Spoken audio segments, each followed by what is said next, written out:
Chapter 10. Anne's Apology. Marilla said nothing to Matthew about the affair that evening, but when Anne proved still refractory the next morning, an explanation had to be made to account for her absence from the breakfast table. Marilla told Matthew the whole story, taking pains to impress him with a due sense of the enormity of Anne's behavior. "It's a good thing Rachel Lynde got a calling down. She's a meddlesome old gossip," was Matthew's consolatory rejoinder. "Matthew Cuthbert, I'm astonished at you.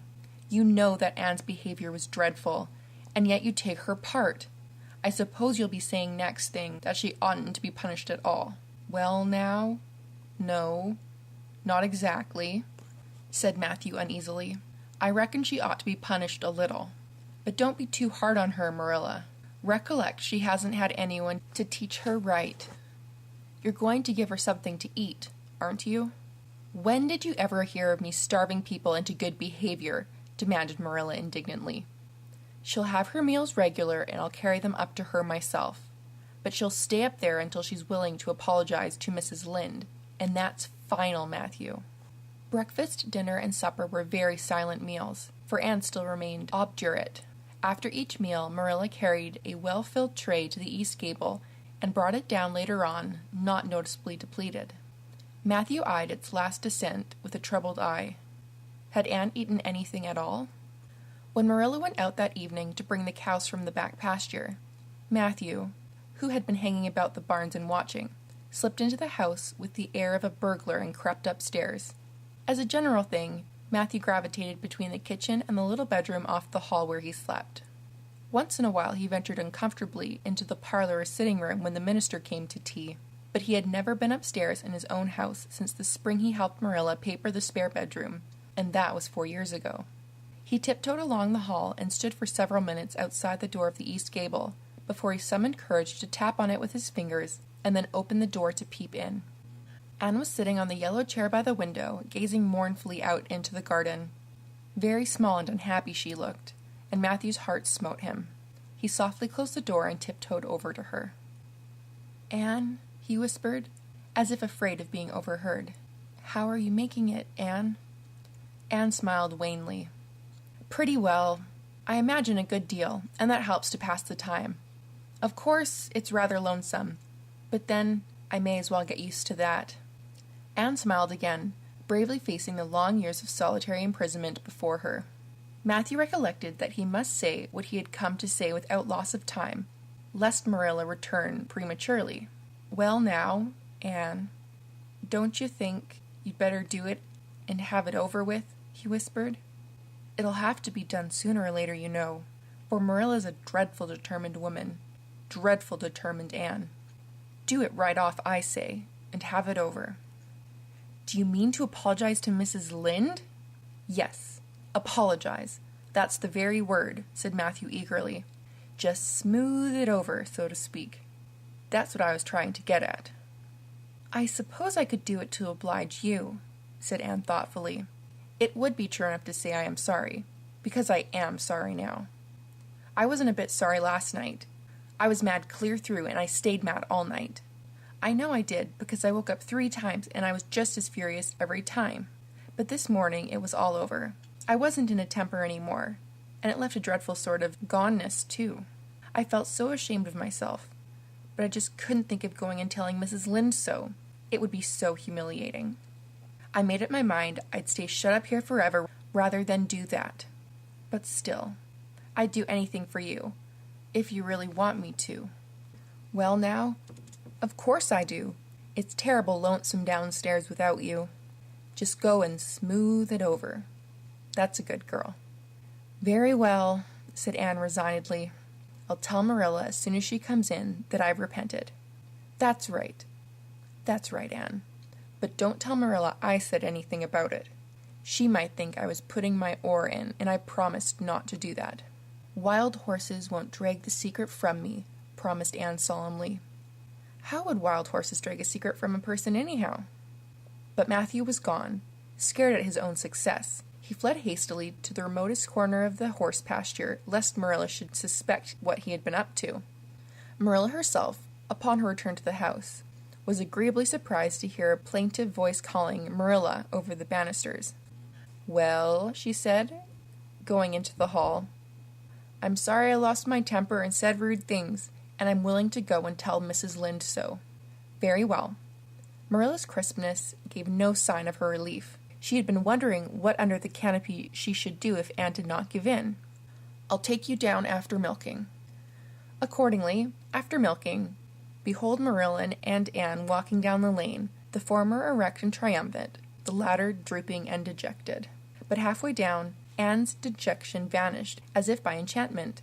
She lifted her head up and stepped lightly along, her eyes fixed on the sunset sky, and an air of subdued exhilaration about her. Marilla beheld the change disapprovingly. This was no meek penitent such as it behooved her to take into the presence of the offended Mrs. Lynde. "What are you thinking of, Anne?" she asked sharply. "I'm imagining out what I must say to Mrs. Lynde," answered Anne dreamily. This was satisfactory, or should have been so.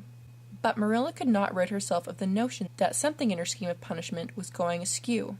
Anne had no business to look so rapt and radiant. Rapt and radiant Anne continued until they were in the very presence of Mrs. Lynde, who was sitting knitting by her kitchen window. Then the radiance vanished. Mournful penitence appeared on every feature. Before a word was spoken, Anne suddenly went down on her knees before the astonished Mrs. Rachel and held out her hands beseechingly. "Oh, Mrs. Lynde, I am so extremely sorry," she said, with a quiver in her voice. "I could never express all my sorrow. No, not if I used up the whole dictionary. You must just imagine it. I behaved so terribly to you, and I've disgraced the dear friends Matthew and Marilla, who've let me stay at Green Gables, although I'm not a boy. I'm dreadfully wicked and ungrateful girl, and I deserve to be punished and cast out by respectable people forever. It was very wicked of me to fly into a temper because you told me the truth. It was the truth. Every word you said was true. My hair is red and I'm freckled and skinny and ugly. What I said to you was true too, but I shouldn't have said it. Oh, Mrs. Lynde, please, please forgive me. If you refuse, it will be a lifelong sorrow to me. You wouldn't like to inflict a lifelong sorrow on a poor little orphan girl, would you? Even if she had a dreadful temper? Oh, I'm sure you wouldn't. Please say you forgive me, Mrs. Lynde." Anne clasped her hands together, bowed her head, and waited for the word of judgment. There was no mistaking her sincerity. It breathed in every tone of her voice. Both Marilla and Mrs. Lynde recognized its unmistakable ring. But the former understood in dismay that Anne was actually enjoying her valley of humiliation, was reveling in the thoroughness of her abasement. Where was the wholesome punishment upon which she, Marilla, had plumed herself? Anne had turned it into a species of positive pleasure. Good Mrs. Lynde, not being overburdened with perception, did not see this. She only perceived that Anne had made a very thorough apology, and all resentment vanished from her kindly, if somewhat officious, heart. "There, there. Get up, child," she said heartily. "Of course I forgive you. I guess I was a little too hard on you anyway, but I'm such an outspoken person. You mustn't mind me, that's what. It can't be denied your hair is terrible red. But I knew a girl once. Went to school with her, in fact, whose hair was every mite as red as yours when she was young, but when she grew up, it darkened into a real handsome auburn. I wouldn't be a mite surprised if yours did too. Not a mite." "Oh, Mrs. Lynde!" Anne drew a long breath as she rose to her feet. "You have given me a hope. I shall always feel that you are a benefactor. Oh, I could endure anything if I only thought my hair would be a handsome auburn when I grew up.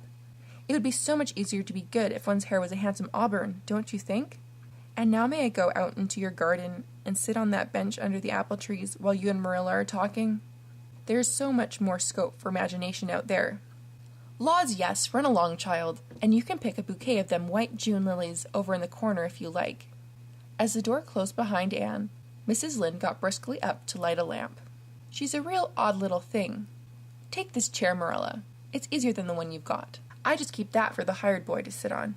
Yes, she certainly is an odd child, but there is something kind of taking about her after all. I don't feel so surprised at you and Matthew keeping her as I did, nor so sorry for you either. She may turn out all right. Of course, she has a queer way of expressing herself. A little too kind of forcible, you know. But she'll likely get over that now that she's come to live among civilized folks. And then, her temper's pretty quick, I guess. But there's one comfort. A child that has a quick temper, just blaze up and cool down, ain't never likely to be sly or deceitful. Preserve me from a sly child, that's what. On the whole, Marilla, I kind of like her. When Marilla went home, Anne came out of the fragrant twilight of the orchard with a sheaf of white narcissi in her hands. I apologized pretty well, didn't I? She said proudly as they went down the lane.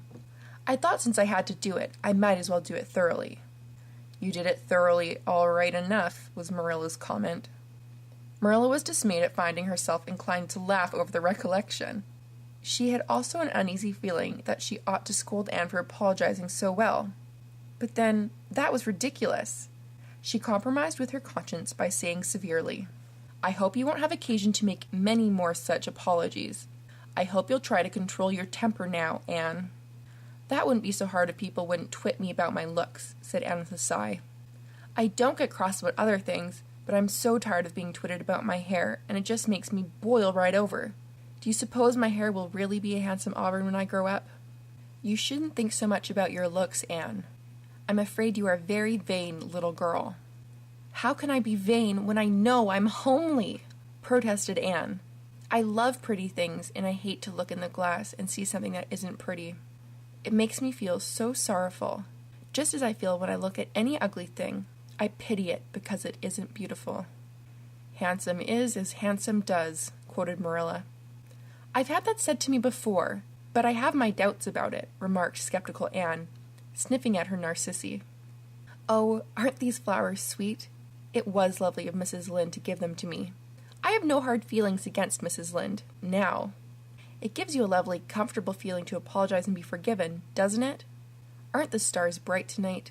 If you could live in a star, which one would you pick? I'd like that lovely, clear big one, away over there, above that dark hill. Anne, do hold your tongue, said Marilla, thoroughly worn out, trying to follow the gyrations of Anne's thoughts. Anne said no more until they turned into their own lane. A little gypsy wind came down it to meet them, laden with the spicy perfume of young dew-wet ferns. Far up in the shadows, a cheerful light gleamed out through the trees from the kitchen at Green Gables. Anne suddenly came close to Marilla and slipped her hand into the older woman's hard palm. It's lovely to be going home and know it's home, she said. I love Green Gables already, and I never loved any place before. No place ever seemed like home. Oh, Marilla, I'm so happy. I could pray right now and not find it a bit hard. Something warm and pleasant welled up in Marilla's heart at the touch of that thin little hand in her own, a throb of the maternity she had missed, perhaps. Its very unaccustomedness and sweetness disturbed her. She hastened to restore her sensations to their normal calm by inculcating a moral.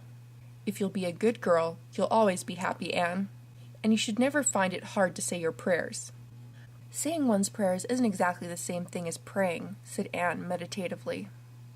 But I'm going to imagine that I'm the wind that is blowing up there in those treetops.